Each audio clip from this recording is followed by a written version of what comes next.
साबिक एमपी अतीक अहमद की मौत के बाद उसके खत पर भी सभी की निगाहें।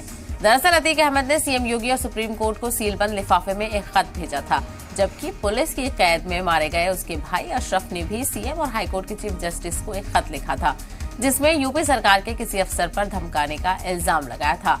उससे पहले अतीक की बीवी ने सीएम योगी को खत लिखकर यूपी पुलिस के अफसरान पर शौहर को मारने की साजिश का इल्जाम लगाया था। ऐसे में दोनों भाइयों की मौत के बाद यह खत यूपी पुलिस और कुछ अफसरान के लिए मुसीबत बन सकता है, क्योंकि मामला सुप्रीम कोर्ट में पहुंच चुका है।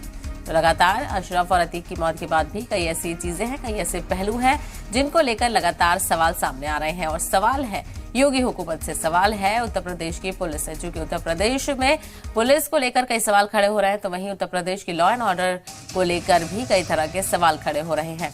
ऐसे में अब ये जानकारी मिल रही है कि मौत के बाद सभी की निगाहें अतीक अहमद के खत पर हैं। आप ये तस्वीर भी देख सकते हैं, ये वही खत है जो अतीक अहमद की जानिब से लिखा गया है।